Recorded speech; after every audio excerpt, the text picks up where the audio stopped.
Sebelum kita mulai, saya mau tahu nih, rekan-rekan sudah pada kenal belum sama narasumber kita pada pagi hari ini? Belum. Oke, baik. Mungkin untuk mengenal lebih jauh dari narasumber pertama kita, mari kita saksikan video profil dari Bapak Roni Budiono.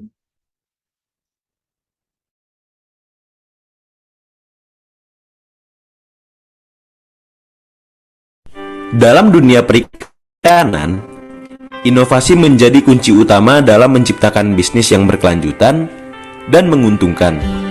Salah satu pendekatan kreatif yang dapat dikembangkan adalah aquaponik, yang dimana sebuah sistem yang menggabungkan budidaya ikan dalam lingkup aquaculture dengan hidroponik, yaitu pertanian tanpa tanah.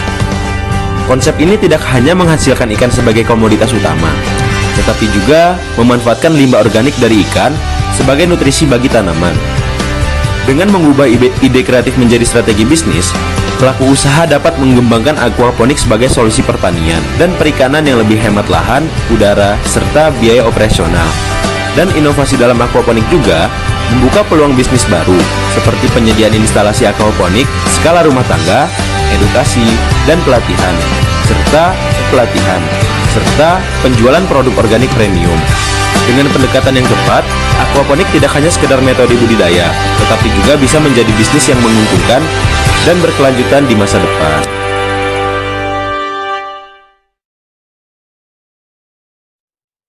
Wah, luar biasa sekali ya profil dari Bapak Roni Budiono ini, yang merupakan owner kebun nila organik. Nah, selain owner dari kebun nila organik, Bapak Roni Budiono juga memiliki pengalaman yang sangat luar biasa. Salah satunya merupakan Head of Training dan Development PT Wings Surya, owner Indah Kue, Marketing Manager Quantum Lead, Direktur Pukaka, Area Sales Manager PT Parus Indonesia, District Manager PT Meprofarm, District Manager PT Interbat Pharma. Dari profilnya saja, saya kira sudah sangat luar biasa sekali pengalaman yang belum beliau miliki. Jadi saya yakin apa yang akan disampaikan beliau ini akan sangat menginspirasi kita semua. Oke, tanpa berlama-lama lagi, mungkin teman-teman audiens juga sudah tidak sabar bertemu dengan Bapak Roni Budiono. Baiklah, mari kita sambut narasumber yang pertama pada pagi hari ini, yaitu Bapak Roni Budiono. Padanya saya persilahkan.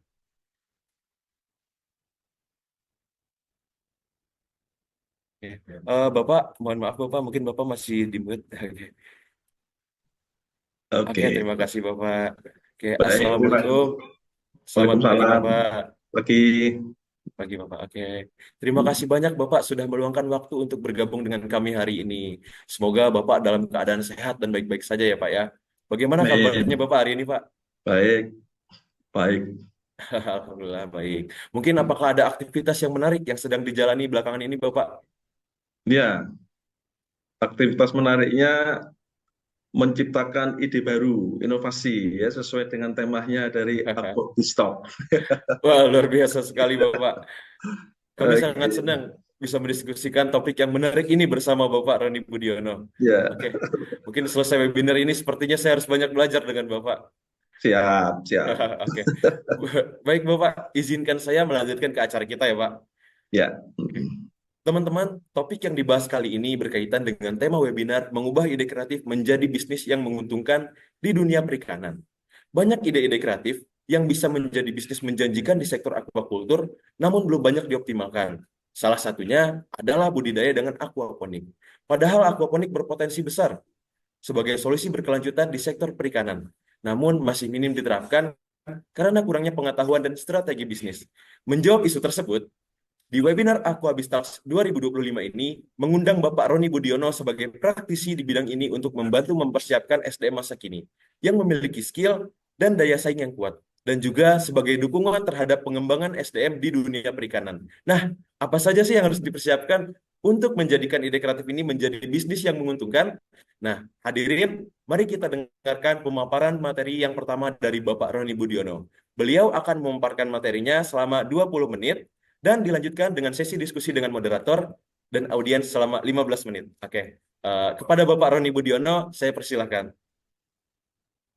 ya. Terima kasih, Mas Rido. Saya pertama kali mengucapkan terima kasih juga untuk Bu Rina, Pak Wiyoto, staf ketua panitia, panitia semua, para dosen yang hadir, Bapak Ibu pengusaha ya, juga adik-adik mahasiswa, mahasiswi, juga dari siswa-siswa SMK dan SMA. Ya, saya ada pantun juga ini supaya lengkap ya. Pantunnya ubur-ubur ikan lele. Ya. Cakep, Bapak. Aku habis stok, memang oke. Baik, terima kasih Bapak. Cakep banget Bapak, luar biasa. Saya sangat senang sekali ya diundang pada pagi hari ini untuk membagikan apa yang sudah saya kerjakan di kebun nila organik. Karena satu, ya temanya ini menurut saya bagus banget ya. Jadi mengubah ide kreatif. Ini yang dimaksud dengan kreatif menurut saya adalah suatu kemampuan yang berikutnya ya. Yang kedua, selain kemampuan memiliki adaptasi, itu sangat penting. Jadi menurut saya itu ada dua kemampuan yang harus dimiliki oleh seorang pengusaha di bidang perikanan, yaitu pertama kemampuan untuk beradaptasi, karena tadi sempat juga disampaikan bahwa tantangan ya, Pak Wiyoto juga menyampaikan bahwa tantangan di dunia perikanan sangat dinamis sekali. Padahal di satu sisi potensi dari budidaya ikan perikanan itu sangat besar sekali, sangat besar sekali. Jadi memang kalau saya gambarkan bahwa seorang pengusaha itu pertama harus bisa mencapai sebuah prestasi optimal, kalau saya bisa gambarkan gitu ya. Apa yang bisa dicapai, apa yang paling maksimal yang bisa dilakukan. Nah, untuk sudah sampai di suatu prestasi optimal ini, supaya menjadi bisnis yang menguntungkan ya di dunia perikanan, kita tidak boleh berhenti. Maka kita harus melakukan yang namanya continuous improvement. Continuous improvement ini adalah suatu peningkatan ya, perbaikan yang secara continuous, yang secara terus-menerus. Nah, kalau sudah kita tahu bahwa prosesnya itu ada dua. Yang pertama, kita melakukan sebuah budidaya yang bisa menggambarkan, ini loh prestasi optimal yang saya miliki. Lalu yang kedua, continuous improvement. Nah, bagaimana supaya bisa continuous improvement, perbaikan berkelanjutan ini? Yaitu tidak ada kata lain, kita harus belajar.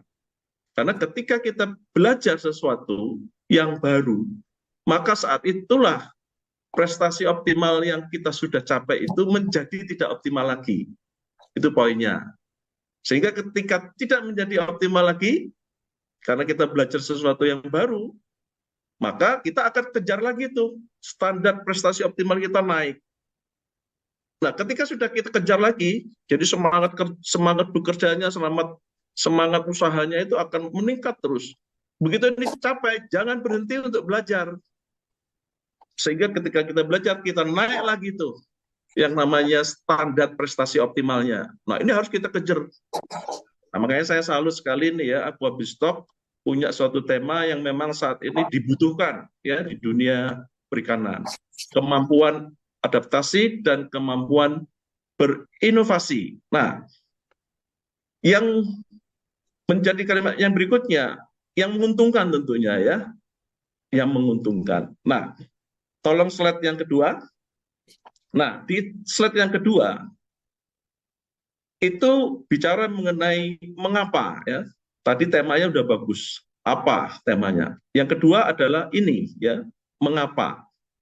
Tadi sudah disampaikan bahwa tantangan dalam budidaya ikan, kita tidak hanya sekedar mengetahui, memahami, mempraktekkan dari ilmu pengetahuan yang sudah ada, tapi bagaimana kita bisa menciptakan sebuah inovasi.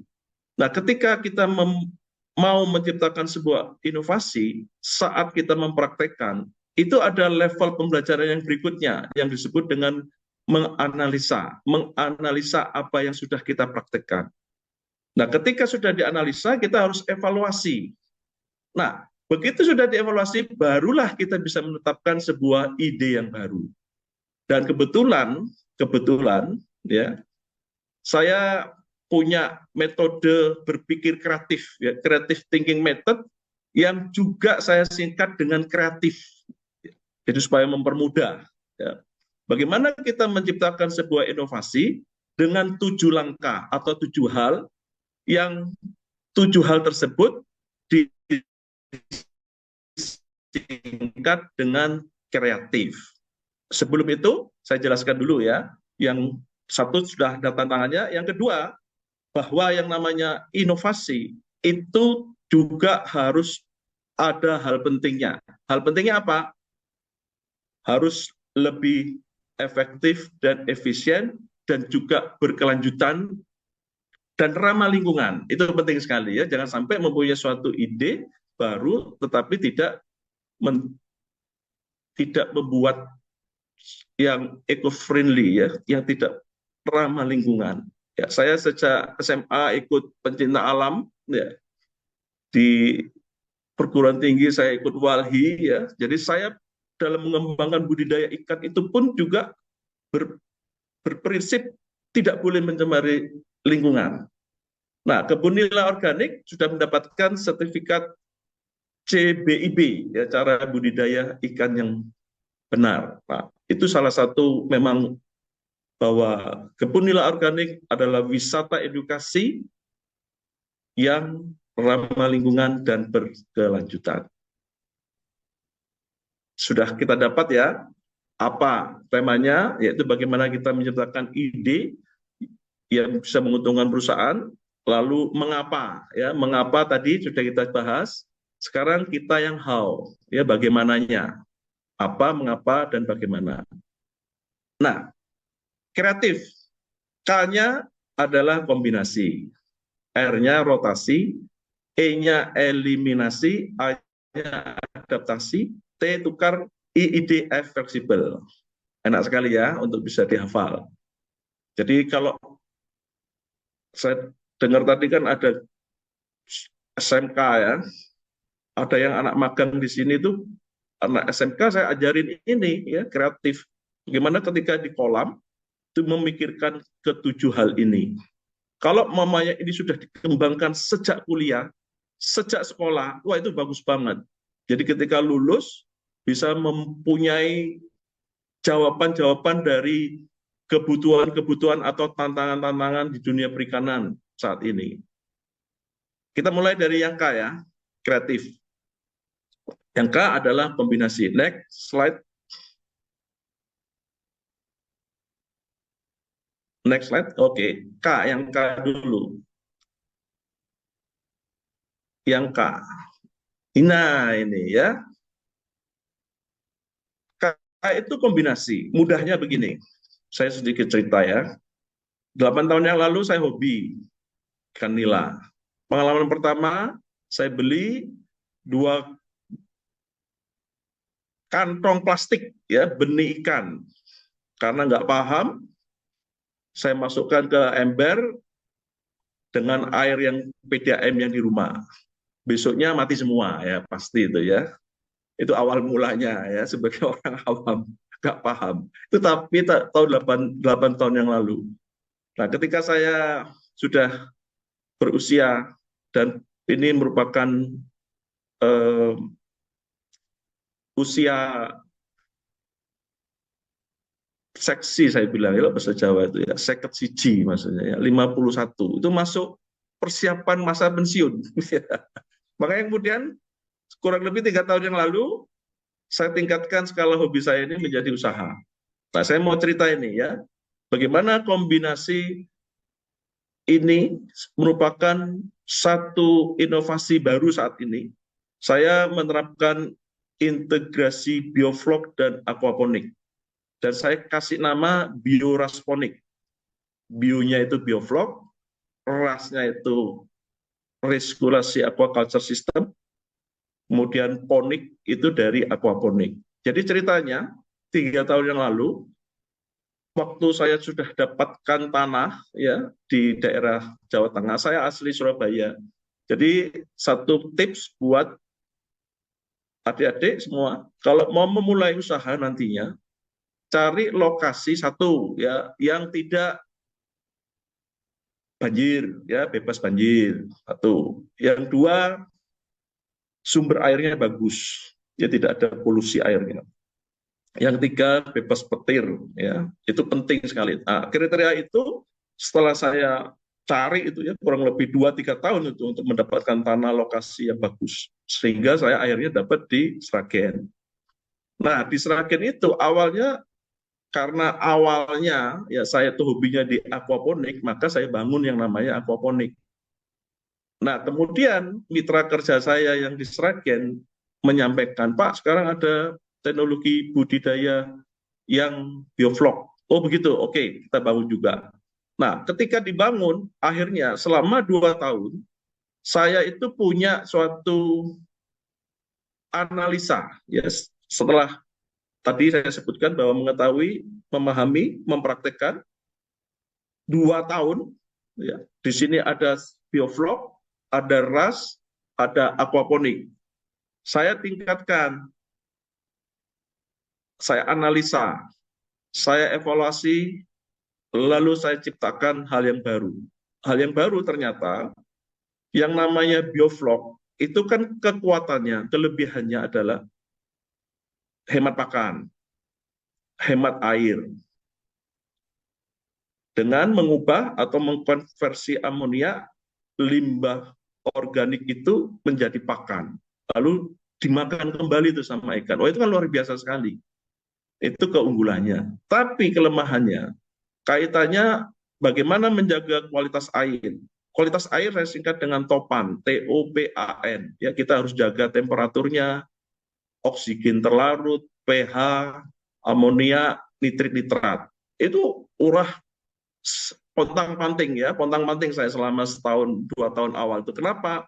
Karena ada satu yang tidak bisa kita kendalikan, yaitu cuaca. Ya, bagaimana ketika kolam sudah bagus, kualitas airnya lalu hujan, air masuk dan seterusnya.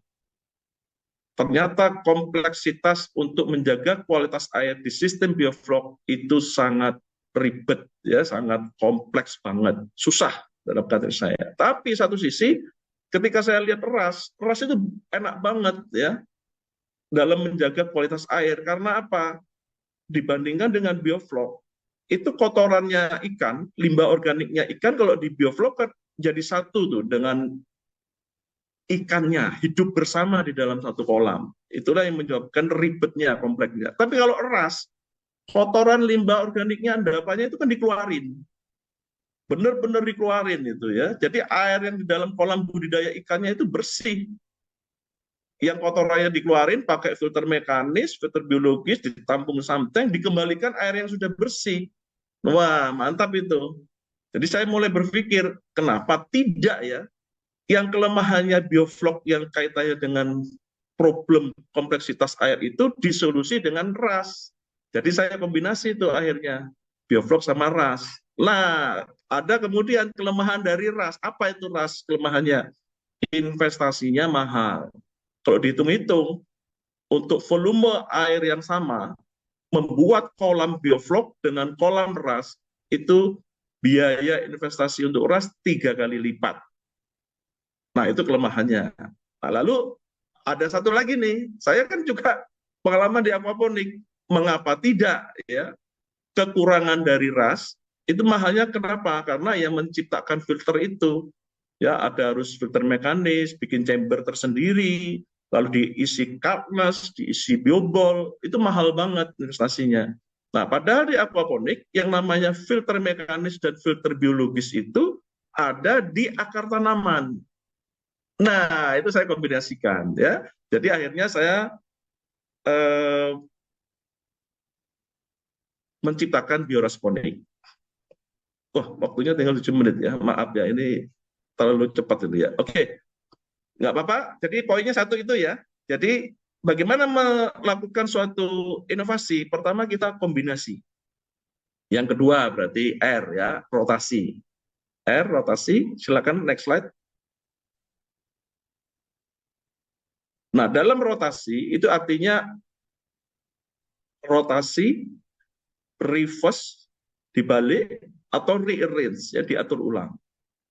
Contoh, nah misalnya ini ya, saya mau rotasi tanaman mulai dari yang pernah saya tanam itu kangkung, bayam, selada, seledri gitu ya, dicoba semua, tomat, apa semua dirotasi.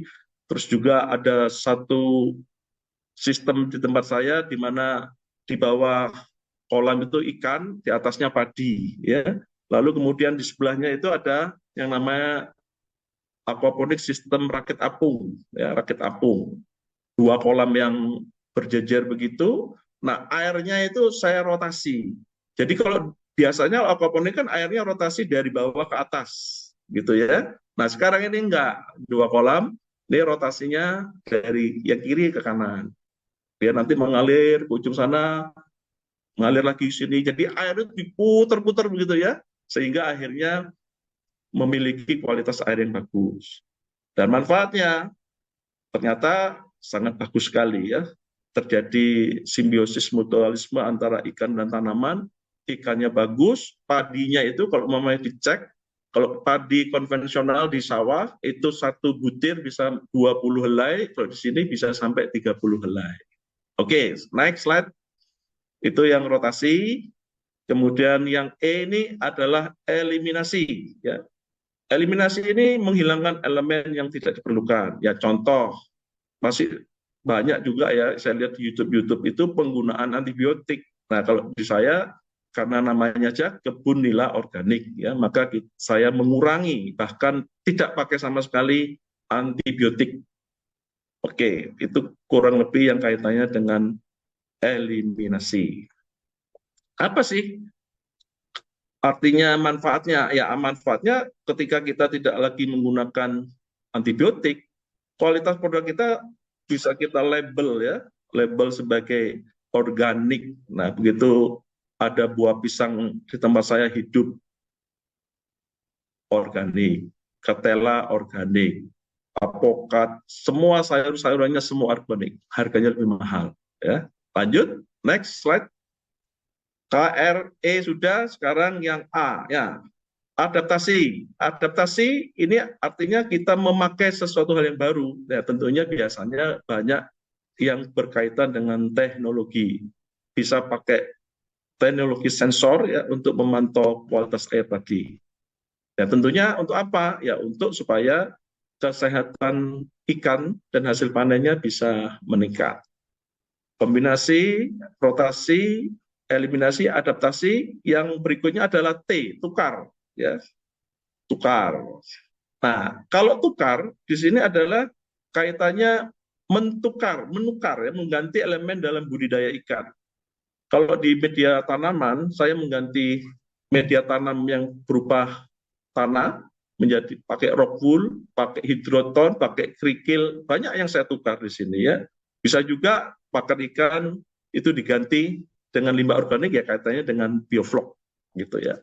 Ada juga saya dari sistem biorasponik, saya pakai untuk tanam azolla, azolanya juga bisa dipakai untuk mengganti pakan ikan. Nah, apa manfaatnya? Ya mengurangi biaya pakan dan meningkatkan nilai gizi. Berikut I, ya ide. Ide ini menggunakan kembali sumber daya. Ya contoh, saya tadi ditanya apa kegiatannya, sedang memikirkan apa? Limbah ikan sebagai pupuk untuk tanaman. Ya, di awal pun saya sempat ngobrol singkat sama Ibu Tri, bagaimana nih memanfaatkan limbah ikan ya sebagai pupuk untuk tanaman. Oh, ternyata bisa itu. Yang namanya limbah ikan menjadi pupuk organik. Ya, mantap gitu ya. Yang terakhir adalah F, fleksibel. Fleksibel ini tentunya di dalam menangani sebuah kompleksitas di dalam budidaya ikan, itu tidak ada cara lain selain kita memiliki sebuah mindset, pemikiran yang fleksibel. Ya, kita akhirnya bisa memodifikasi proses atau produk. Sehingga ketika kita punya mindset seperti itu, bukan yang fixed mindset, ya, bukan cara berpikir yang itu saja, tapi kita memiliki growth mindset, cara berpikir yang selalu bertumbuh. Untuk itu, fleksibel ini sangat penting. Kita bisa banyak hal melakukan modifikasi, baik itu nanti teman-teman ya adik-adik kalau mau lihat di tempat saya itu banyak sistem aquaponik, NFT, DFT, das bucket, grow bed, vertikal, semua ada, tinggal dipelajari. Ya, saya kira itu, Baik, Mas Bapak, sangat Rido, sangat luar biasa sekali materi yang Bapak berikan. waktunya singkat saja. Saya mohon Oke, maaf terima kasih. Bapak, waktunya yang sangat singkat, tapi besar harapan saya bisa melanjutkan diskusi ini di Iya, kesempatan berikutnya, Bapak. Terima baik. kasih Bapak atas pemaparan materi yang sangat luar biasa, yang sangat menambah wawasan, ilmu, dan pengalaman yang sangat berharga. Mungkin satu pertanyaan boleh Pak dari saya? Boleh Ya, Bapak? Oke, Bapak izin sebelumnya, dalam konteks ekonomi saat ini, bagaimana sih strategi terbaik untuk memastikan bahwa inovasi dalam perikanan tidak hanya berkelanjutan, tetapi juga terjangkau gitu bagi pembudidaya skala kecil yang memiliki keterbatasan modal gitu Pak, yang sering terjadi saat ini. wah terima kasih nih. Ini pertanyaan yang bagus ya.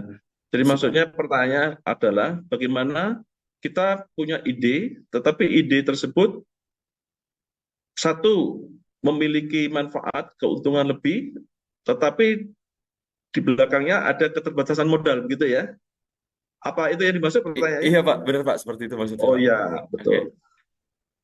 Ya, itu problem semua budidaya ya, kaitannya iya dengan Pak. modal. Ya, awalnya ya bikin dari skala kecil dulu. Ya, seperti saya pun juga tidak langsung seperti ini, tapi dari satu kolam, ya, dari satu kolam. Kemudian ketika kita memakai apa yang ada, ya, misalnya pakai botol plastik, apa dan seterusnya, itu bisa. Prinsipnya efektif dan efisien. Jadi harus jangan berpikir untuk murahnya dulu, tapi efektif dulu. Nah, begitu efektif, kemudian efisien.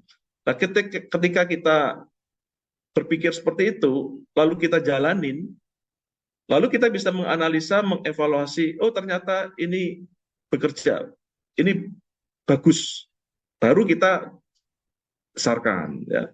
Seperti yang biorasponik itu, kalau nilai ekonomisnya, produktivitasnya itu meningkat 20-30% dibandingkan dengan sistem bioflok, dibandingkan dengan sistem RAS dan aquaponik. Karena ini merupakan suatu kombinasi dari tiga sistem yang ada. Jadi bayangin artinya ketika mengurusin amonia itu biasanya sendirian gitu ya, beban amoniaknya dikerjain sendiri oleh bakteri mikroorganisme yang ada di sistem bioflok. Sekarang juga ada dikerjain di sistem RAS, di filterisasinya, kemudian ada yang di aquaponik. Itu mungkin jawabannya Mas Rido. Baik, Jadi sangat ya oke. sangat luar biasa sekali Bapak. Terima kasih Bapak. Bapak membuka pandangan saya lebih luas tentang dunia perikanan, terutama aquaponik ini Bapak.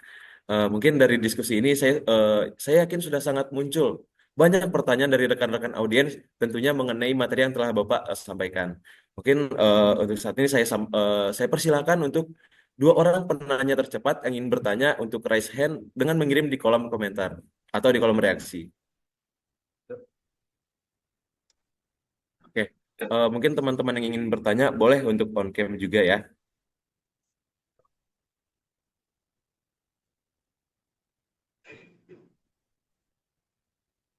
Oke. Baik, di sini sudah ada Diki Setiawan.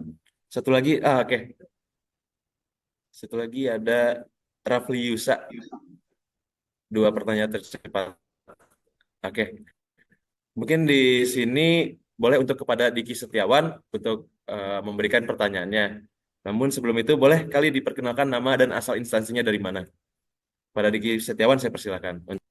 Baik, Assalamualaikum warahmatullahi wabarakatuh. Izin kepada moderator, sebelumnya perkenalkan nama saya Diki Setiawan dari Sekolah Vokasi IPB University Bogor.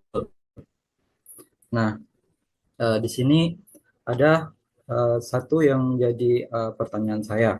Nah, boleh kita ketahui bersama, di tengah persaingan industri perikanan yang semakin ketat, inovasi saja tidak cukup untuk bertahan. Banyak bisnis perikanan yang menghadirkan produk kreatif, tetapi seringkali ide mereka mudah ditiru oleh pesaing dengan modal yang lebih besar. Nah, yang menjadi pertanyaan saya, izin Pak, bagaimana cara kita menciptakan keunggulan yang kompetitif bagi produk perikanan inovatif agar tidak mudah ditiru oleh pesaing besar. Mungkin itu saja pertanyaan dari saya. Wassalamualaikum warahmatullahi wabarakatuh. Waalaikumsalam warahmatullahi wabarakatuh. Baik, terima kasih Mas Diki Setiawan. Mungkin dari Bapak mau ditampung dulu atau kita kita lanjut ke pertanyaan berikutnya atau langsung dijawab Bapak? Langsung jawab aja ya, supaya tidak lupa ini. Baik Bapak, silakan Bapak. Ya, Saya ini persilakan. pertanyaan bagus nih, Diki ya. Terima kasih nih ya. Em, Kalau boleh saya ulangi ya, Diki ya, supaya tidak salah menangkap pertanyaannya. Pak, bagaimana caranya melakukan suatu inovasi yang baru, tetapi idenya itu diambil sama pengusaha yang lebih besar gitu ya. Maksudnya begitu ya, Diki ya? Betul ya? Betul, Pak. Nah, oke. Nah, ini ya ada konsep yang namanya Red Ocean sama Blue Ocean. Ya, Red Ocean itu lautan merah. Kalau Blue Ocean itu adalah lautan biru. Nah, konsepnya adalah begini. Ketika di dalam sebuah usaha, itu kalau masuk ke Red Ocean itu artinya apa? Kompetisi yang berpikiran begini. Kompetisinya sangat ketat sekali itu, sangat ketat sekali. Kemudian usahanya berpikir begini, nggak apa-apa, supaya memenangkan kompetisi saya untungnya dikit, nah gitu, diturunkan tuh harga. Gitu. Dengan berjalannya waktu, kompetisinya tambah ketat lagi tuh, ya, tambah ketat lagi. Lalu berpikir, udahlah, nggak apa-apa, nggak untung nggak apa-apa, asal cash flow bisa jalan, gitu ya. Begitu ya. Terus lama-lama berpikir, ya nggak apa-apa, rugi dikit, gitu ya. Nah, untuk itu jangan main di Red Ocean, tapi harus di Blue Ocean. Nah, Blue Ocean itu kita punya satu inovatif, produk inovatif yang tidak bisa ditiru saat itu ketika ditemukan. Tapi jangan khawatir ya, kita ada punya grace period, punya periode yang bisa kita manfaatkan karena kita berada di Blue Ocean. Saat itulah kita ambil itu manfaat ekonomisnya sebanyak-banyaknya. Ya of course, ya tentunya yang Blue Ocean itu akan jadi Red Ocean. Kalau itu terjadi, ya bikin lagi inovasi baru lagi. Namanya inovasi tidak boleh berhenti. Makanya saya sebut tadi prestasi optimal, continuous improvement, belajar, ciptakan yang baru. Iya, begitu yang baru ini sudah tidak jadi baru lagi, ya belajar lagi, cari yang baru lagi, terus begitu. Untuk itulah usahanya jadi bisa sustainable. Nah, prosesnya ini satu titik lagi ya sebelum pertanyaan berikut. Di dunia pembelajaran kan ada yang namanya taksonomi Bloom, ya 6 level pembelajaran. Yang pertama itu adalah remember, ya remember, mengingat apa yang kita ketahui. Lalu yang kedua understanding, yang ketiga apply, mempraktekkan apa yang diketahui. Nah, di dunia sekolah, di dunia pembelajaran, di dunia kampus itu kan di level 3 ini ya, di level 3 menyerap pengetahuan. 1, 2, 3 ini menyerap pengetahuan yang ada, mengetahui, memahami, kemudian mempraktekkan. Karena di vokasi ya. Nah, kalau sudah, ini harus naikkan level 4-nya adalah menganalisa, 5 evaluasi, 6 create. Itu lakukan, jadikan sebuah kompetensi individu yang sudah melekat. Jadi setiap kali selalu bawaannya itu akan pengennya itu inovasi baru, inovasi baru. Karena tidak berhenti hanya di prakteknya saja. Tapi lanjutkan, 4, 5, 6, menganalisa, evaluasi, create, itu adalah menciptakan pengetahuan baru. Maksudnya begitu. Ya, jadi semangatnya begitu. Jadi sampai saat ini, biorasponik, kalau teman-teman adik-adik lihat ya, browsing aja di Google. Klik, lalu tulis biorasponik. Itu yang keluar tempat saya semua. Jadi baru di Indonesia biorasponik, saya yang mencoba ya mendalami itu. Sekarang. Tapi 2, 3, 4, 5 tahun mungkin sudah banyak berarti ya. Saat ini biorasponik sudah ada dibangun di Tegal, ya, di Bogor, sama di Mojokerto. Sudah ada pengembangan sampai ke sana. Mungkin begitu jawabannya. Mas Diki mungkin terjawab atau ada yang dilanjutkan lagi? Cukup? Ya, terjawab Pak. Terima kasih Pak atas Oke, jawaban. terima kasih. Selamat berinovasi ya. Baik, terima kasih Mas Diki, terima kasih Bapak. Mungkin Siap kita lanjut Bapak. ke pertanyaan kedua kali ya Pak. Ada Mas Rafli Yusa di sini. Silakan Mas Rafli Yusa untuk menyebutkan nama dan asal instansinya dari mana. Pertanyaan saya persilakan. Baik, sebelumnya terima kasih moderator. Sebelumnya perkenalkan nama saya Rafli Yusa dari instansi IPB University kelas Sukabumi, kampus Sukabumi. Eh, Pak, sebelumnya saya punya banyak pertanyaan sebanyak 3, boleh nggak Pak? Terserah sama moderator.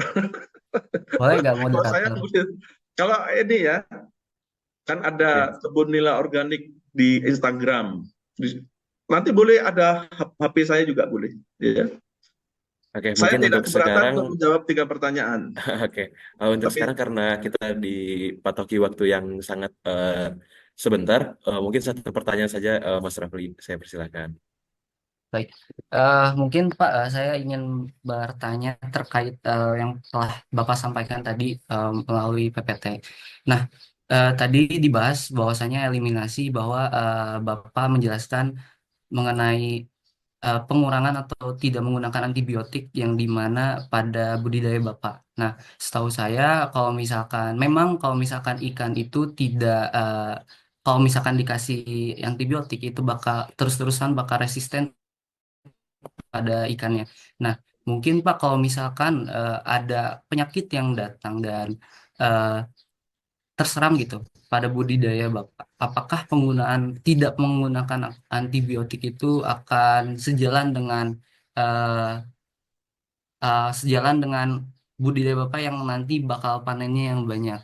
Nah, mungkin satu lagi Pak, terkait PPT juga yang telah Bapak sampaikan, tadi Bapak menjelaskan bahwasannya penggunaan azola waktu untuk memberikan pakan pada budidaya Bapak.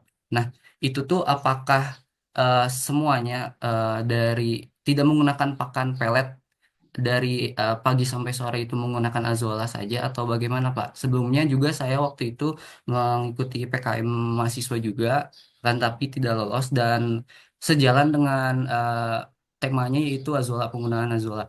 Nah, setahu saya azola itu kan banyak kandungan proteinnya ya Pak daripada pakan tambahan yang lainnya. Maka dari itu, apakah kalau misalkan penggunaan azola ini sudah Bapak terapkan, apakah berbeda juga pada hasil yang diberikan oleh budidaya ikan nila yang lainnya? Terima kasih. ya, langsung saya jawab, Mas Ido. Ya, boleh Bapak, saya Oke. persilakan Bapak. Ya, terima kasih nih ya, Mas Rafli ya. Jadi pertanyaannya tadi yang awal berarti antibiotik ya, pemakaian antibiotik, Betul, kemudian Pak. sama azola ya. Nah, ini kalau di dalam dunia usaha, pentingnya kita mempunyai network, ya, jaringan. Tidak bisa kita soliter ya, diri sendiri. Ada satu perusahaan namanya Bluecor. Ya, dia bergerak spesialisnya di suplemen antibiotik, probiotik, dan seterusnya. Nah, dia mengembangkan sebuah inovasi baru, yaitu antibiotik alami. Jadi yang dipakai namanya Aquacure. Jadi ketika saya punya ada problem sakit, ya ikannya, penggunaannya sangat mudah itu.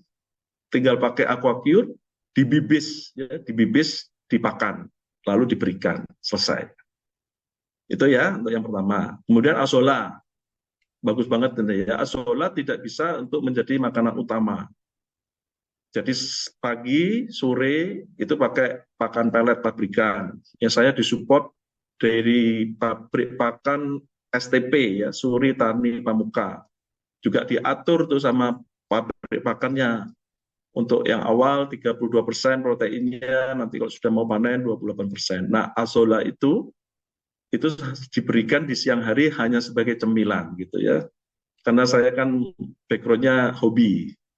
Jadi kadang-kadang daripada kasih itu yang namanya pakan lagi, karena kalau mau ikan tuh kalau kasih pakan, oh, happy sekali ya ikannya itu ya.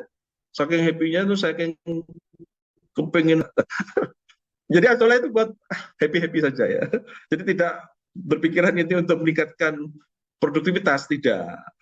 Karena belum ada penelitian sejauh ini ya. Saya signifikan dari penambahan pakan azolla dibandingkan dengan peningkatan berapa kilogram panennya. Belum. Hanya sekedar hobi saja. Gitu, Rafli. Mohon Baik, maaf Pak. kalau jawabannya kurang memuaskan ya, karena memang saya tidak pure sebagai pengusaha ya, tapi juga ada unsur hobi.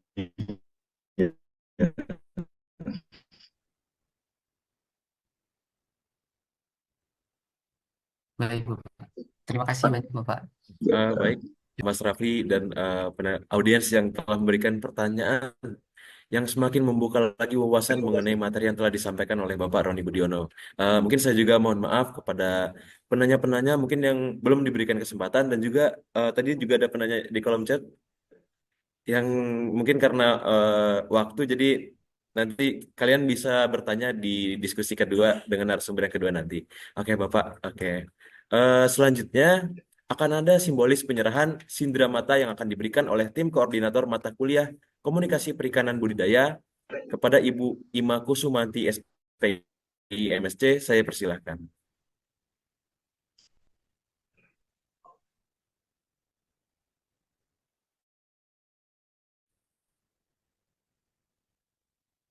Oke, baik. Wah, mungkin teman-teman PDD juga bisa dibantu untuk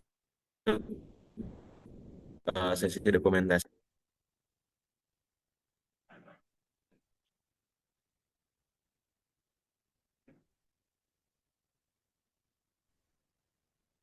Oke, Ibu Ima mungkin ada yang ingin disampaikan tentunya kepada Bapak Roni atau tentang materinya tadi. Terima kasih. Ya, baik. Terima kasih moderator Rido. Ya, terima kasih banyak ini Pak Roni sudah berkenan memberikan materi dan sangat luar biasa Bapak. Dari mahasiswa ini sebenarnya masih banyak pertanyaan Pak, begitu ya. Dan mudah-mudahan ini menjadi salah satu cara silaturahmi kami dan ada kesempatan lainnya untuk kami bisa bersilaturahmi dengan Pak Roni. Terima kasih banyak Bapak. Sama-sama Bu, saya juga terima kasih. Ya. Ya, baik Pak. Terima kasih rekan-rekan.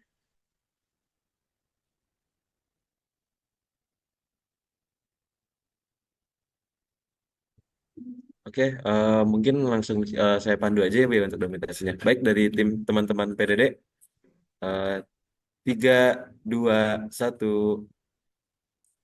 Oke, sip. Terima kasih Bapak Roni Budiono, terima kasih kepada Ibu Ima Kusumanti yang Terima telah kasih. memberikan waktunya di kesempatan acara webinar pada pagi hari ini. Boleh Eh, disampaikannya secara virtual ya Pak plakatnya. Ya Ya. Allah nanti kirimkan. Ya Bu, terima kasih Bu. Baik, Pak. Baik, saya izinkan saya mengucapkan terima kasih yang sebesar-besarnya kepada Bapak Roni Budiono karena telah memaparkan materi yang sangat luar biasa sekali, Bapak. Mungkin saya sangat ingin dan tidak sabar untuk bertemu Bapak di lain kesempatan untuk belajar lebih dalam lagi tentang budidaya nilai organik bersama Bapak nantinya. Mungkin Bapak jika diizinkan, mungkin Bapak bisa melanjutkan aktivitas yang lainnya atau saya sangat senang jika Bapak tetap stay di ruang diskusi ini bersama kami. Baik, terima kasih Bapak. Ya, terima kasih. Sukses buat teman-teman semua Amin Bapak. Oh, mungkin lakukan Bapak inovasi. Nah, sebelum Bapak melanjutkan aktivitasnya mungkin ada sepatah dua patah kata untuk teman-teman audiens untuk menjalani hari ini Bapak. ya, untuk audiens menurut saya sudah tepat ya, baik yang SMK maupun sedang kuliah memilih di bidang perikanan ya, karena memang prospeknya ke depan ini perikanan luar biasa. Jadi teruskan dan lanjutkan dan jangan lupa untuk berinovasi. Saya kira itu aja dulu. Ya, masih sampai jumpa kembali. Baik, terima Saya kasih banyak pamit. Bapak. Ya, terima kasih. Selamat menjalani hari ini dengan penuh semangat. Terima kasih Bapak. Terima kasih. Assalamualaikum warahmatullahi wabarakatuh. Waalaikumsalam. Terima kasih banyak Pak Roni. Ya, sama-sama Bima. Saya izin live ya. Iya Baik Bapak, Bapak, terima kasih terima Bapak. kasih. Oke, nah teman-teman, kira-kira mau dilanjutkan nih ke narasumber berikutnya? Oke, ayo, kira-kira mau dilanjutkan nih? Oke, teman-teman pada mau ya, sepertinya sangat tidak sabar untuk bertemu narasumber kedua kita pada pagi hari ini. Nah, teman-teman udah tahu nggak nih kira-kira siapa sih narasumber kita yang kedua pada pagi hari ini?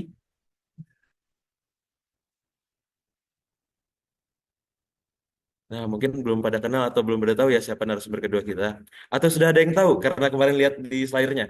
Oke, langsung saja ya. Jadi narasumber kedua kita pada pagi hari ini yaitu Ibu Tri Wahyuni SSI MT dari Balai Besar Perikanan Budidaya Air Tawar. Beliau merupakan pengelola kesehatan ikan dan rekayasa di Kementerian Kelautan dan Perikanan pada tahun 2006 hingga 2019. Beliau juga manajer teknis laboratorium kualitas air, laboratorium uji BBPBAT Sukabumi tahun 2011 hingga sekarang, tim monitoring lingkungan DJPB KKP tahun 2016 hingga sekarang, pengajar diklat fungsional analisis aquakultur, analisis kawasan budidaya tahun 2019 hingga sekarang, pengelola kesehatan ikan dan lingkungan tahun 2019 hingga sekarang, dan tim penilai obat ikan di tahun 2025 ini. Baik, tanpa berlama-lama lagi, mungkin teman-teman audiens juga sudah tidak sabar bertemu dengan Ibu Tri Wahyuni. Baiklah, mari kita sambut narasumber yang kedua yaitu Ibu Tri Wahyuni. Kepadanya saya persilakan. Baik, halo Assalamualaikum. selamat pagi Ibu. Selamat Waalaikumsalam warahmatullahi pagi. wabarakatuh. Baik Ibu, terima Ya, kasih banyak Ibu telah meluangkan waktu untuk bergabung dengan kita semua yang ada di sini. ya, sama-sama. Saya juga Semoga, sangat senang sekali.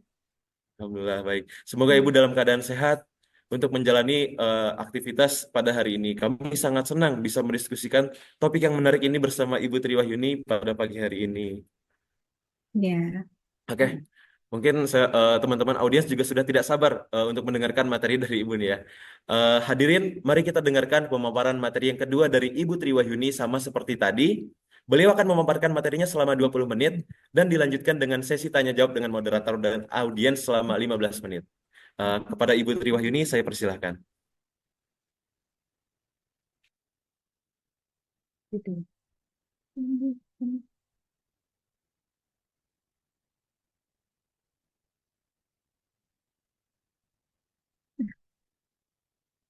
Ya, baik. Terima kasih Pak Moderator, Ade Rido ya. Bagaimana nih siap adik-adik semuanya, teman-teman semuanya masuk ke sesi 2? Tentunya Siap, sangat Ibu. siap, Ibu. Sebelum mulai, saya ada pantun sedikit. Boleh, Ibu. Ikan koi menari-nari Cakep, di kebun di kolam indah penuh pesona. cakep, Ibu. Webinar ini berbagi inspirasi. Aqua Cakep. Bisto makin luar biasa. Luar biasa. Terima kasih, Ibu. Ya, ya. Oke, kita sekarang masuk ke tentang menggali ide kreatif untuk bisnis ya yang menguntungkan di dunia perikanan. Jadi saya juga sangat terbuka sekali ya, sangat senang sekali bisa ikut mendengarkan Pak Roni.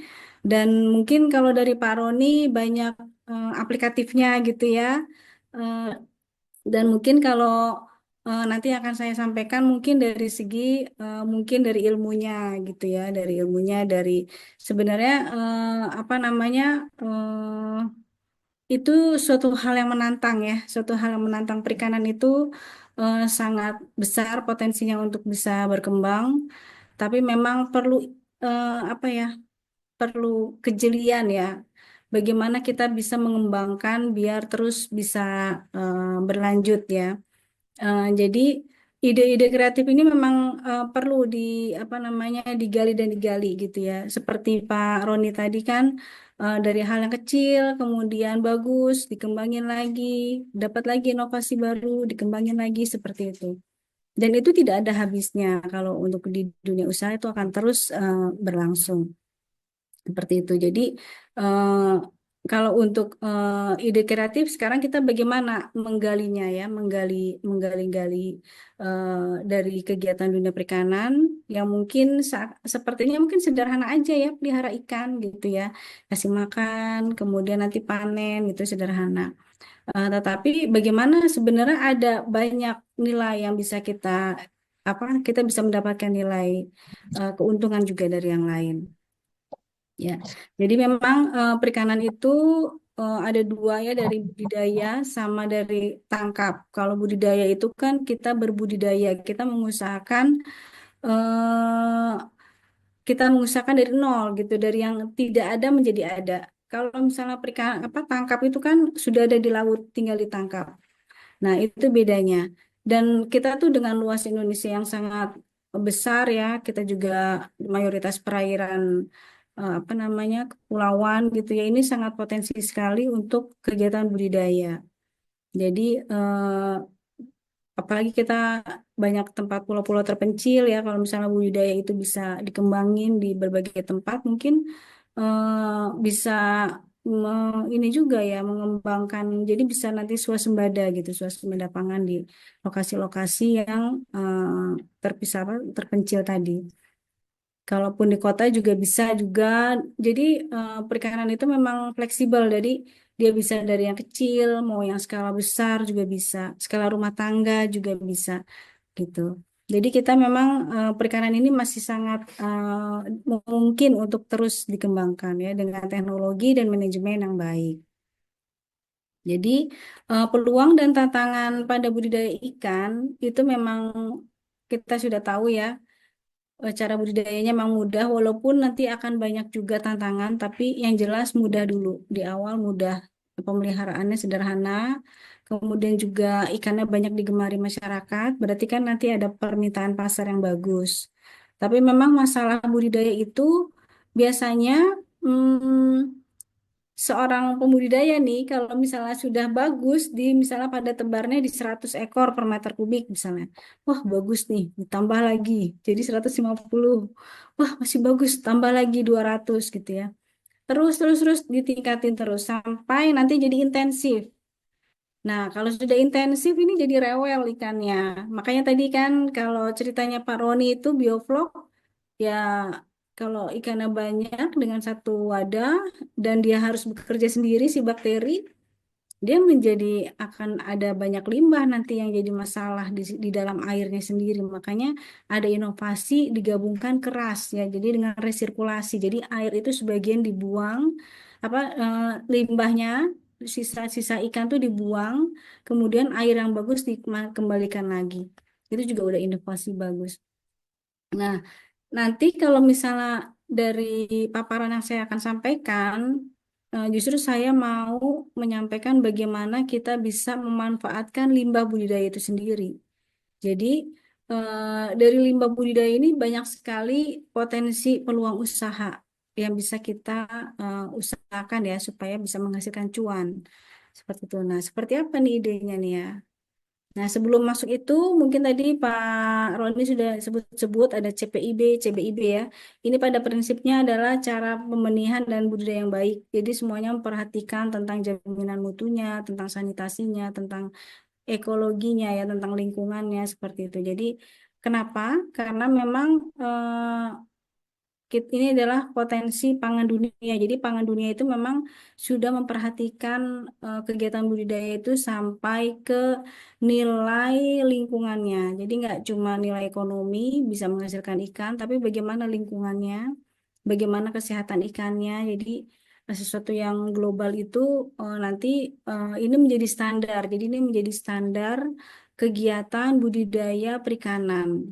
Seperti itu. Jadi kenapa? Karena biar nanti hasil ikannya pun bagus dan berkualitas. Nah, ini yang jadi masalah. Kalau kegiatan dalam suatu kegiatan budidaya itu suatu kolam nanti akan terjadi seperti ini. Misalnya ada ikan ya dalam keramba atau mungkin dalam kolam. Nah, itu kan budidaya itu kan setiap hari dikasih makan tuh ya. Setiap saat pagi, siang, sore gitu dikasih makan terus menerus. Nah, ini sebagian kotorannya akan jatuh ke bawah. Sebagian juga kotoran dari ekskresi. Jadi nanti kotoran tuh dari sisa dari ekskresi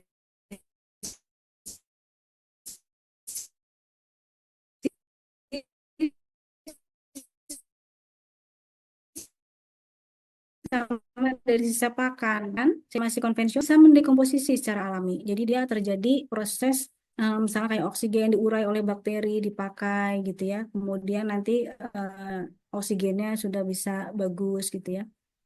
Nah, kemudian racun-racun amonia,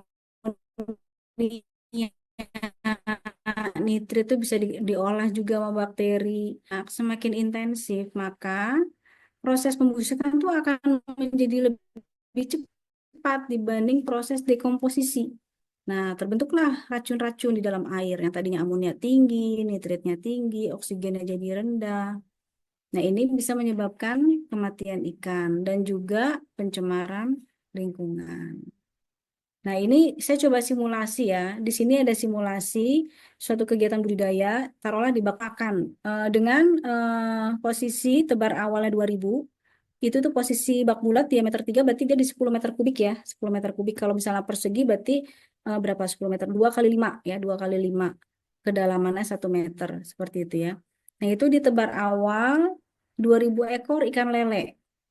Nah, kemudian dengan perhitungan ada FCR dan SR, maka kalau pada saat ikan itu sudah besar gitu ya, maksudnya menjelang panen, maka dia ada pemberian pakan sekitar 3,5 kilo per hari. Nah, 3,5 kilo ini bagaimana nih? Oh, waduh, ternyata dengan pakan yang diberikan, dia menjadi limbah nih.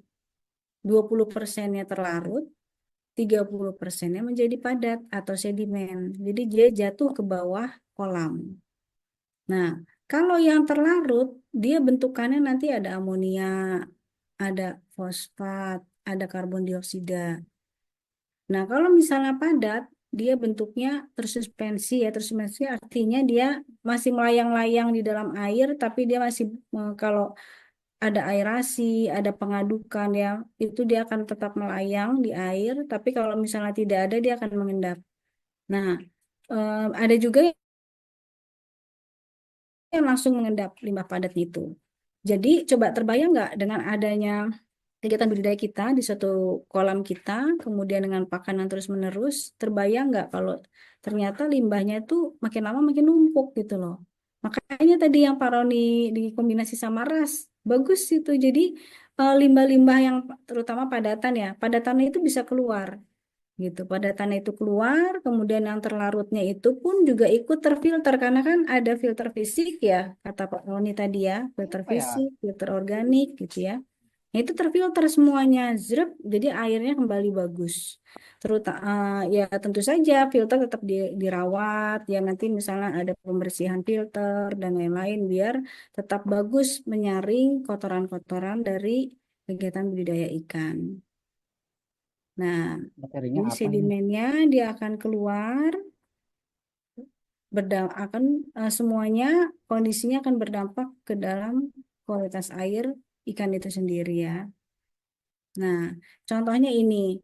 Kita lihat karakteristik limbah budidaya tadi ya yang sudah dijelaskan di 20% sama di 30% mengendap. Ini kalau tidak akan mencemari lingkungan ya.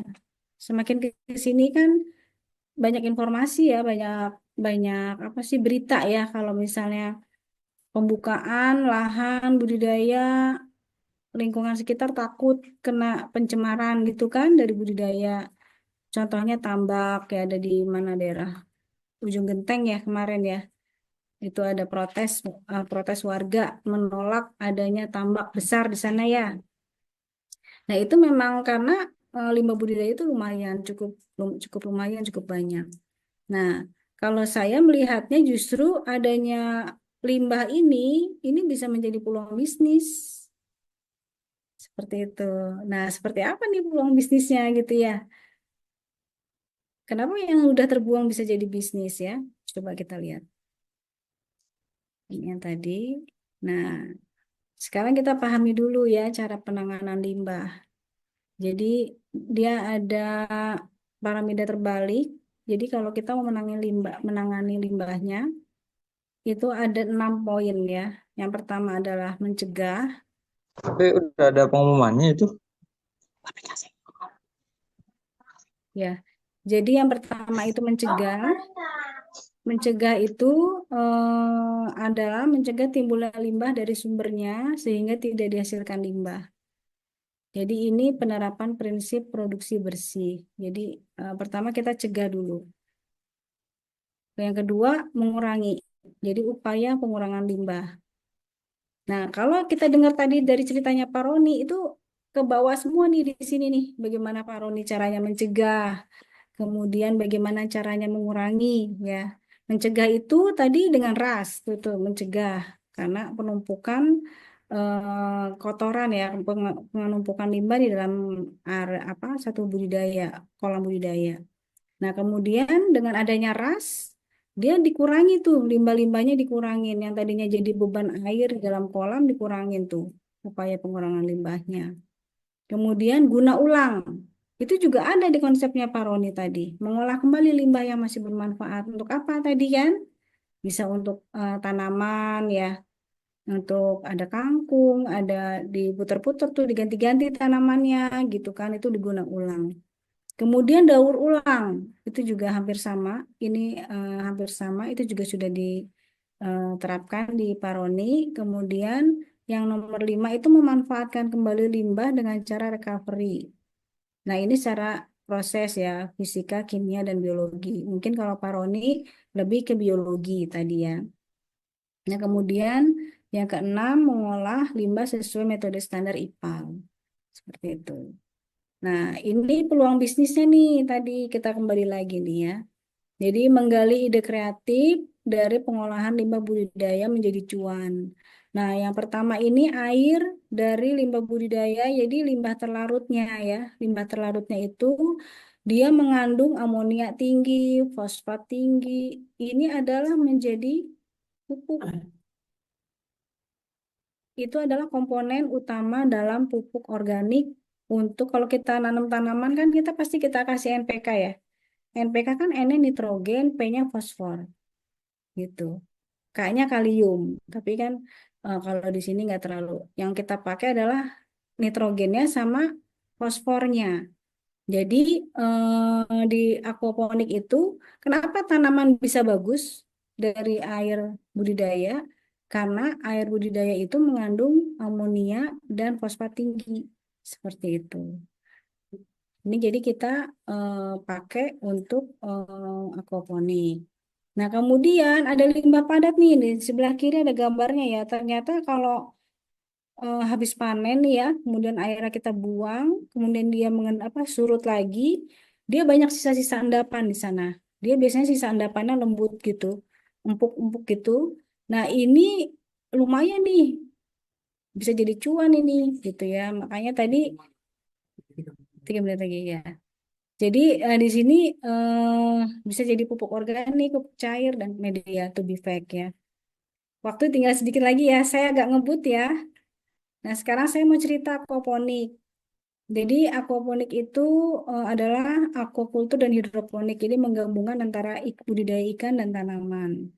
Nah, di sini contoh-contohnya ya model aquaponik ya ada yang model rakit apung, aliran atas, sistem aliran bawah. Ini sistem aja sistem air mengalirnya ya dan pasang surut.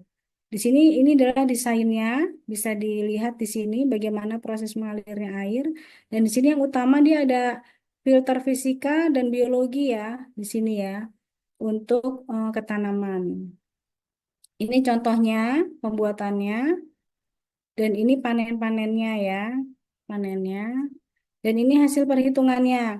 Nah, di sini kita coba bisa lihat antara panen ikan dan panen sayuran. Di sini memang sih hasil panen ikannya kecil, panen sayurannya kecil banget nilainya ya. Tapi ini karena kita jual secara konvensional, jadi kita bukan harga organik. Kalau harga organik mungkin bisa lebih tinggi ya pendapatannya. Walaupun sedikit, tapi setidaknya bisa mengurangi limbah dan juga menambah ya lumayan lah buat jajan-jajan sedikit ya. Nah, ini yang inovasi kedua adalah pembuatan aquaponik melon. Di sini ya ini juga adalah hasil karya dari teman-teman vokasi nih, ESA ya, penelitiannya ESA, pernah MBKM di sini, kemudian dilanjutkan penelitian, coba saya arahkan untuk ke melon. Nah, di sini sederhana sekali pakai ember-ember budik damber ya, isinya ikan lele, dan dia bisa menghasilkan melon, lumayan.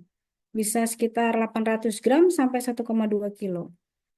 Dan ini, nah ini adalah greenhouse-nya nih, greenhouse yang kita bangun di sini nih, di belakang lab saya. Ini ada greenhouse-nya kecil.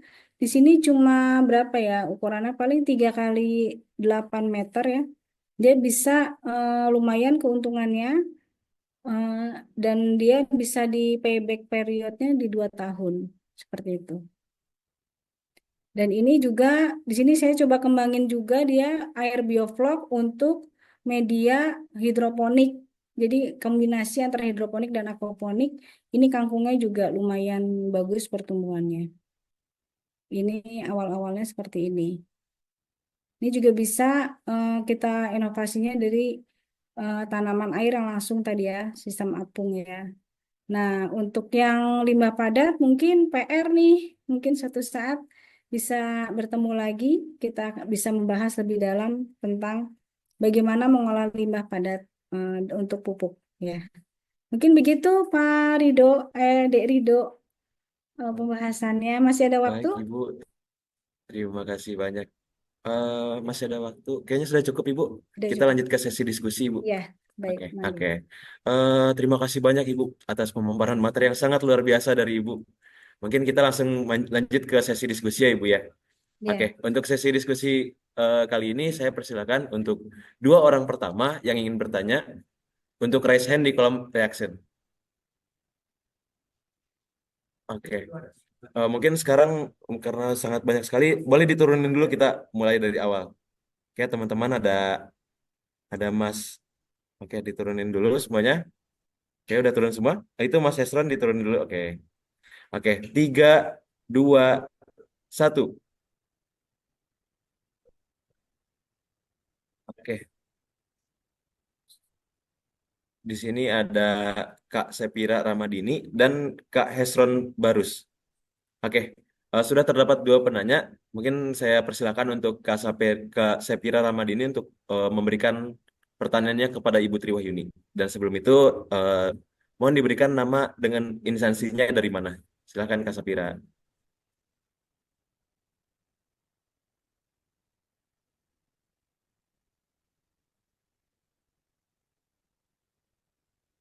Halo Kak Sapira, tidak terdengar Kak?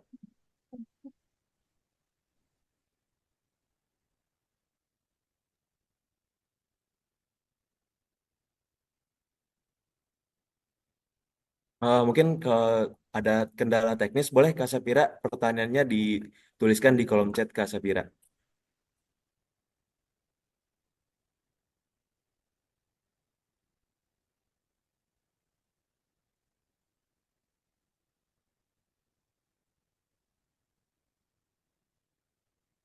Ya, mohon ditunggu sebentar ya Ibu Tri untuk pertanyaannya dari Kak Sapira.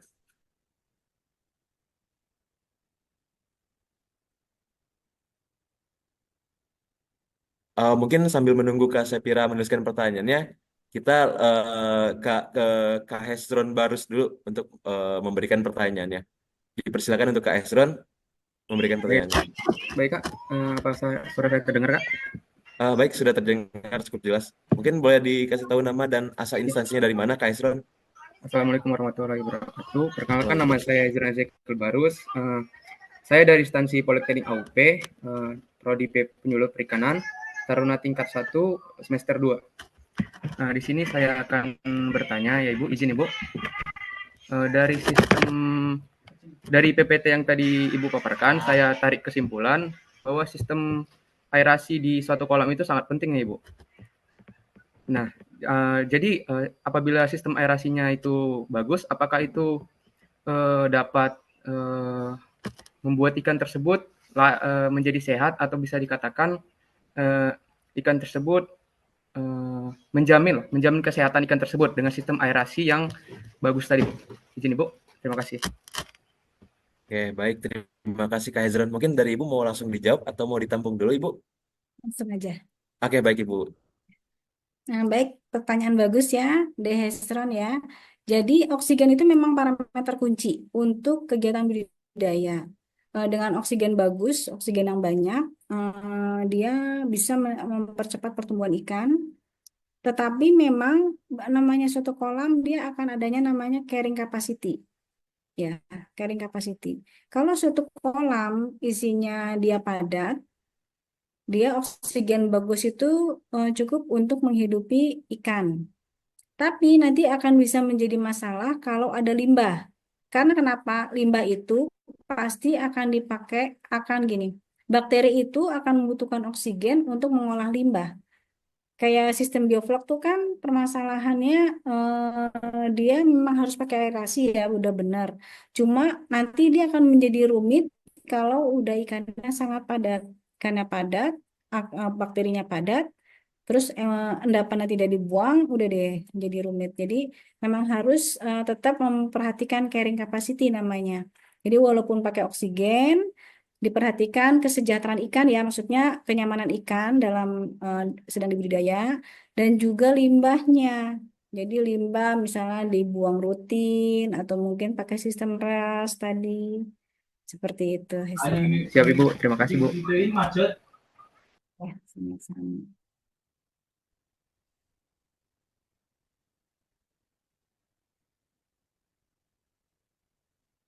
Oke. Oke, mungkin sudah cukup terjawab, Mas Hezron. Siap, cukup Kak. Terima kasih Kak. Baik. Terima kasih banyak Kak Hezron. Pertanyaannya sangat luar biasa sekali. Baik, untuk Kak Sapira, mungkin sudah ada pertanyaannya? Atau mic-nya sudah bisa dihidupkan?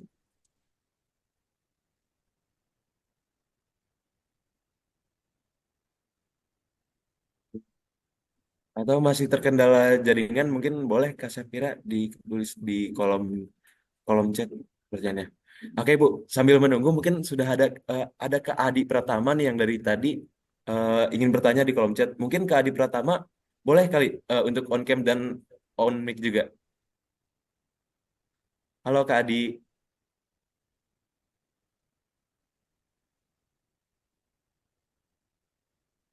Kak Adi mungkin eh, bisa on mic atau on cam? Oke baik Ibu, mungkin Kak Adi dan Kak Adi Pratamanya sedang terkendala perihal mic atau kameranya. Saya langsung ke pertanyaannya aja, bagaimana Ibu? Boleh? Boleh, Oke, enggak? di sini Kak Adi bertanya bagaimana mengukur indikator keberhasilan program budidaya limbah suatu daerah. Itu mungkin pertanyaan dari Kak Adi, Bu. Apakah cukup Ya. dipahami, Bu, dari pertanyaannya Kak Adi? Ini bagaimana indikator apa? Indikator keberhasilan program budidaya limbah suatu daerah. Ya, sederhana aja. Kalau misalnya indikator keberhasilan pengolahan limbah ya berarti minim limbah seperti itu. Jadi misalnya sebenarnya ada parameter yang mudah itu adalah pengecekan kualitas air. Biasanya dia akan dicek dari outlet, maksudnya outlet dari kegiatan budidaya sama hasil pengolahannya. Bisa dalam bentuk IPAL atau mungkin dalam aquaponik dan lain-lain itu dicek. Jadi dicek kualitas airnya itu bisa kelihatan perbedaannya dan nanti indikatornya juga adalah baku mutu. Kita kembali ke baku mutu. Jadi ada nilai baku mutu dari PPRI sekarang nomor 21 tahun 2002 nomor 22 tahun 2021 itu terkait baku mutu untuk air ya, seperti itu.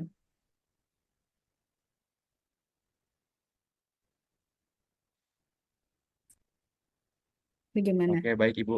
Terima kasih atas ini. Bagaimana Mas Adi Pratama? Apakah sudah cukup terjawab?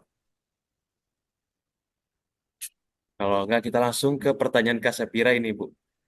Izin saya wakilkan ya, Ibu. Di sini Ya. Kak Sapira merupakan mahasiswa dari Universitas Sriwijaya, Ibu. Pertanyaannya, pada aquaponik, proses tanaman dan budidaya ikan, apakah nantinya akan berbau amis atau tidak, Ibu? Seperti itu pertanyaan dari Kak Sapira.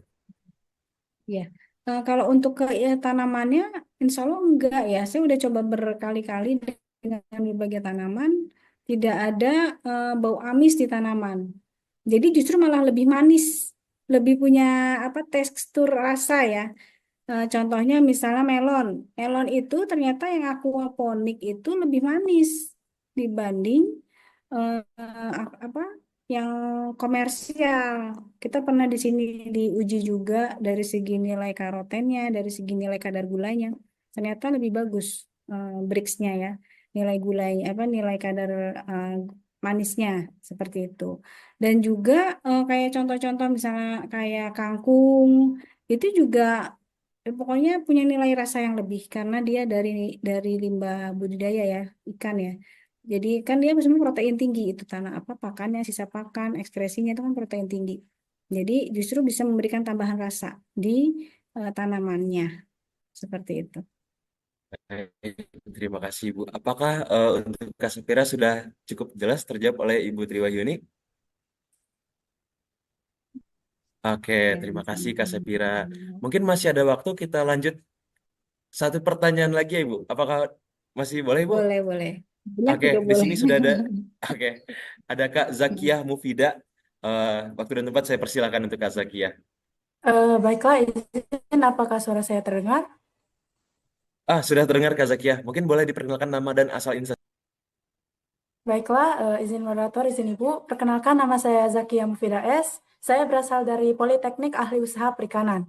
Jadi pada hari ini saya ingin bertanya untuk limbah air yang cair tadi, waktu proses budidaya pastinya akan berubah kan Ibu warnanya itu karena adanya amoeba. Seperti pada kolam budidaya ikan lele biasanya itu akan berwarna hijau atau menjadi kecoklatan yang dari awalnya bening. Apakah itu akan berpengaruh kepada ikan dan juga akan berpengaruh kepada tanaman yang sedang dibudidayakan? Sekian, Ya. terima kasih. Mohon jawabannya, Kak. Saya kembalikan kembali Nah, kepada baik. moderator. Terima kasih Kak Zakia. Pertanyaan yang sangat luar biasa. Boleh Ibu langsung dijawab saja dari pertanyaan. Bagus ya. Jadi memang budidaya lele itu ikan jadi berwarna-warni ya. Jadi pertama dari bening dia ke hijau, nanti habis hijau ke coklat. Biasanya menjelang dia mau dipanen tuh udah coklat airnya. Jadi itu adalah karena warna alami dari plankton. Biasanya di air kolam lele itu dia planktonnya cukup banyak ya. Dan dia karakter apa budidaya lele itu ya seperti itu. Jadi di tengah-tengah dia warna hijau, nanti menjelang panen dia coklat. Dan itu kalau untuk lele sendiri nggak ada masalah. Kecuali jangan sampai, tapi gini, jangan sampai planktonnya mikrosistis ya. Kalau mikrosistis bisa menjadi bau ikannya. Tapi kalau selama plankton-plankton normal dia tidak apa-apa, tidak berbau ikannya, tidak menyebabkan ikan berbau. Tapi hati-hati kalau misalnya kondisi airnya pekat dan agak bau amonia, itu berarti harus ada tindakan.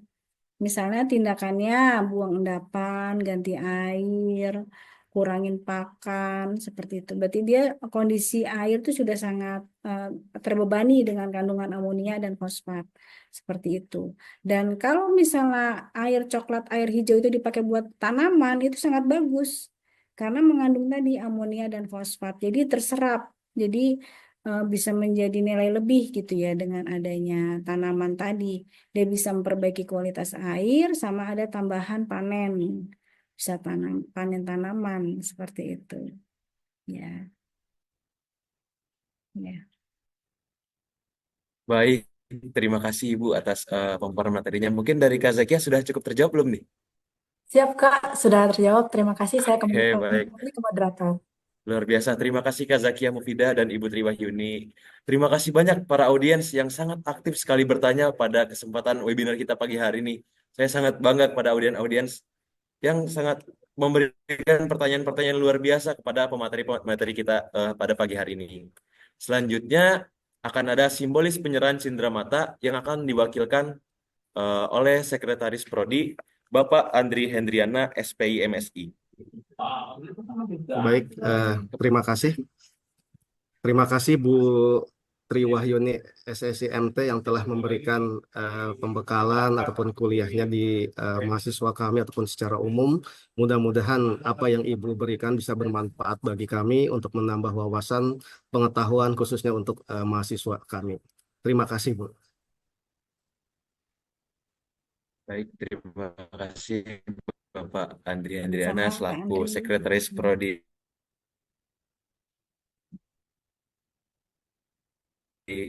Teknologi dan Manajemen Pembinaan dipandu oleh saya yang akan dibantu oleh tim PDD.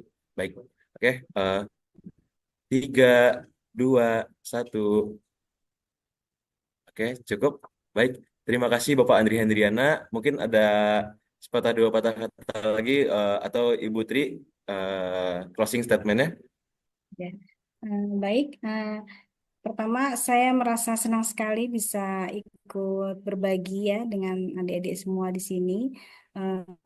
Ya mudah-mudahan di kemudian hari adik-adik bisa menjadi generasi masa depan ya, masa depan yang bisa berkontribusi bagi negara kita yang kita cintai ini. Ada penutup sedikit pantun ya. Baik, Air boleh Ibu. tenang, jangan disangka. Di dalamnya banyak ikan Cakep, berharga. Semoga ilmu cakep bermanfaat Ibu. semua.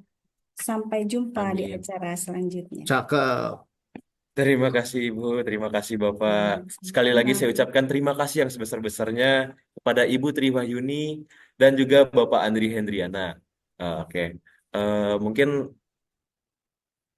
izinkan saya untuk menutup acara diskusi kita pada pagi hari ini. Oke, terima kasih Ibu. Dan akhirnya kita telah sampai di penghujung diskusi sesi pertama ini. Terima kasih yang sebesar-besarnya kepada para narasumber yang sangat luar biasa sekali yang telah berkenan berbagi ilmu kepada kita. Semoga apa yang telah beliau sampaikan dapat bermanfaat dan menginspirasi kita semua. Khususnya menginspirasi untuk lebih banyak aktif berkarya dalam merealisasikan ide kreatif menjadi peluang bisnis yang menjanjikan. Sekali lagi saya ucapkan terima kasih kepada Bapak Roni Budiono, Bapak Andri Hendriana, Ibu Triwahyuni, dan Ibu Ima Kusumanti yang telah hadir dan menyampaikan materi tanpa mengurangi rasa hormat. Saya persilahkan untuk meninggalkan webinar ini dan melanjutkan aktivitasnya. Oke. Saya juga mengapresiasi seluruh audiens yang telah hadir dan menyimak dengan antusias. Tepuk tangan untuk kita semua. Baik, sebelum saya tutup, oke, sebelum saya tutup, mungkin sesi ini saya serahkan kembali kepada MC. Baik, terima kasih kepada Saudara Ridho Rizky sebagai